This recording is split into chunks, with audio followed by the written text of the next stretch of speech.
I noticed some odd looking sunburn on my arm this morning. I suspect it isn't sunburn. I think I might have a little bit of arc burn there. So obviously a lesson for me is to, I suppose I really should cover my arms, at least keep my arm further away, or put a bit of sun stuff on, I suppose. I was actually thinking of doing it a bit like, you know, kids at school when they're doing painting and put daddy's old shirt on backwards, but unfortunately I haven't been an office worker for so long. All my old shirts have been thrown in the bin long ago, so I'll have to work something else out.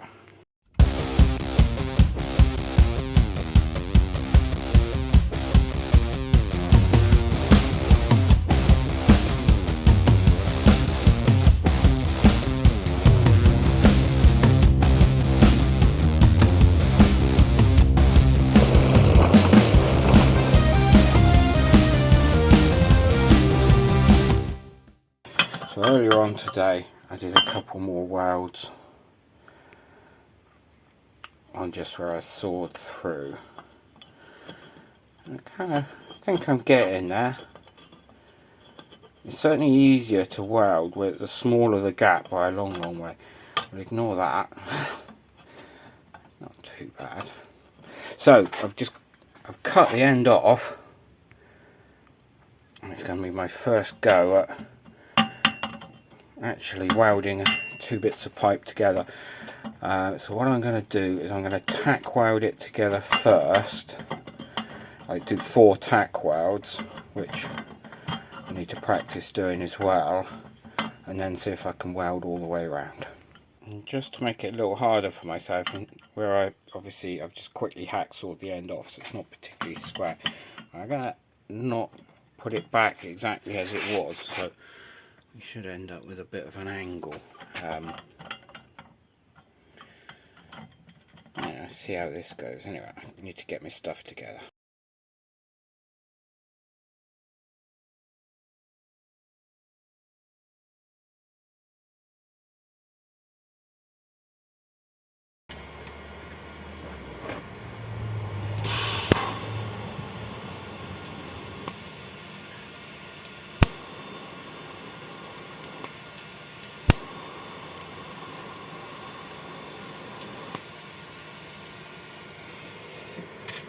Third time lucky with that.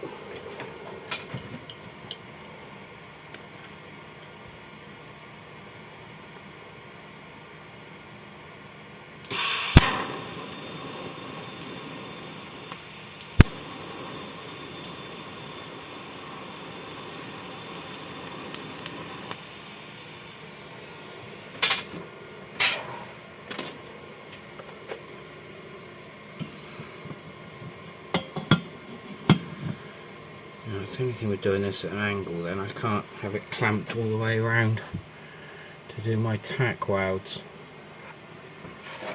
Oh, so I've got a tack there, so that's probably about a quarter of the way around.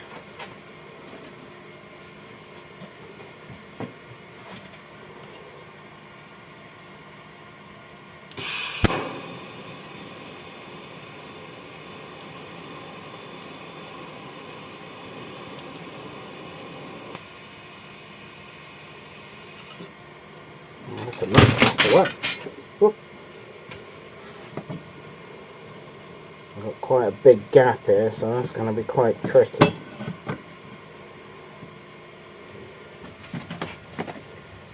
Persuade that gap to be a bit smaller.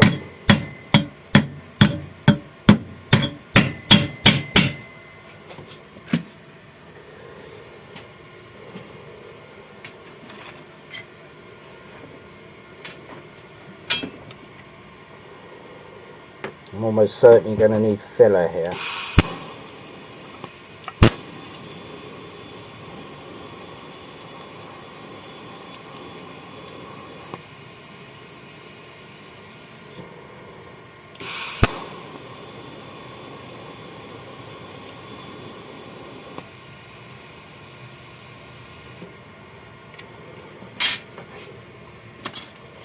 I've noticed sometimes when I press the button I go towards the the joint a little bit, just a fraction, but it's meant I've dipped the tungsten into the molten metal a couple of times.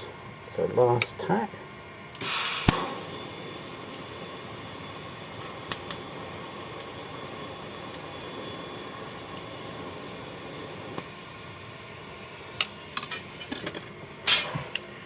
Let's have a little look at those.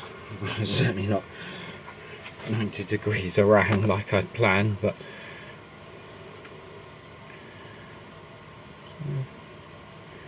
I think they're okay for tacks. So what I'm going to do now is trying to weld all the way around.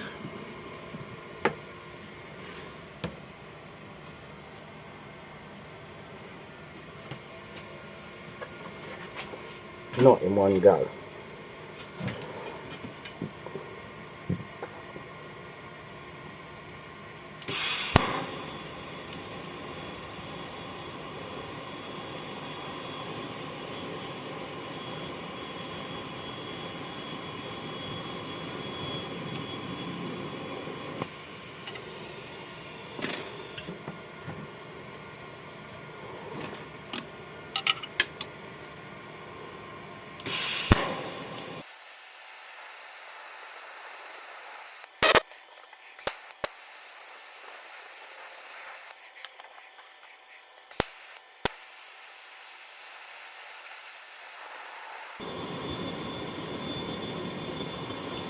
The art's gone all a bit funny there, so I suspect I've messed my point up again.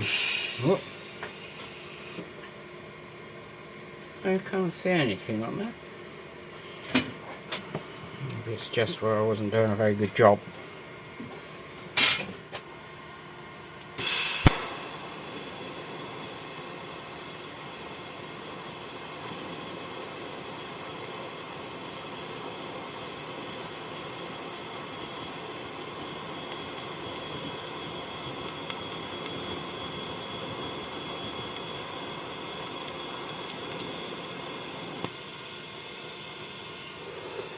I need to be ready to feed the rod in really quick sometimes.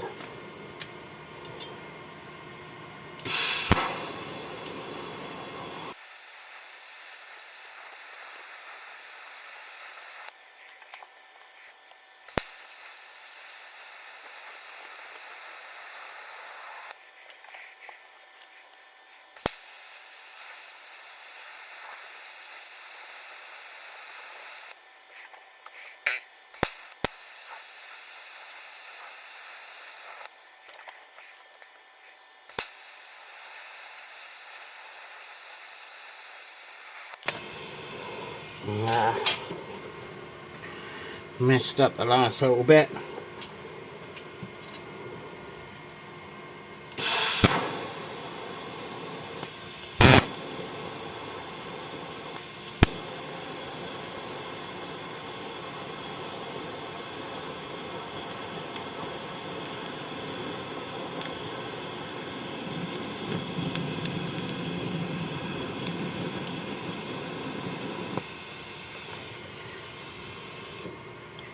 I've been silly then trying to use the last bit of rod.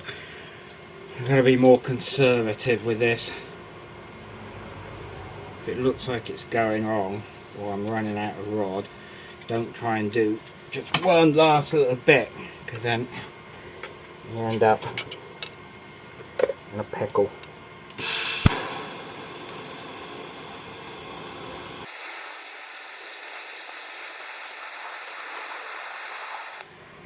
So for a bit I thought that was going okay. Move it round. For a bit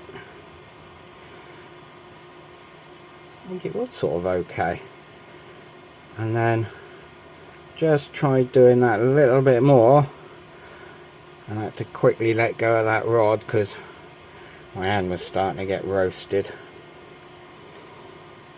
You see, bits that have gone alright have gone quite well, and then when it goes wrong, it goes really wrong. I guess this is where, if we can get it like I've done probably half of it, it's probably kind of okay. I just need to get my percentage of good versus bad a bit more towards the good. Before I started editing the fourth video, where I start actually joining some bits of pipe together, I was just watching the video back and finding it really useful actually, because I can see some of the errors I'm making that I probably don't realise I'm making when I'm actually doing the welding. So I can certainly see that I'm holding the filler rod. They sort of say the filler rod should be held as horizontally as possible. I'm holding it too upright. Also the torch itself, I'm holding it too far away from the metal, which will make the spark, I suppose the arc, spread out more than's necessary. So they're all things that I can bear in mind next time I'm doing a bit of practice. I think it's going to be a few days before I practice, so because right at the moment we're in this heat wave bit, and all I'm doing is communing with a fan at the moment.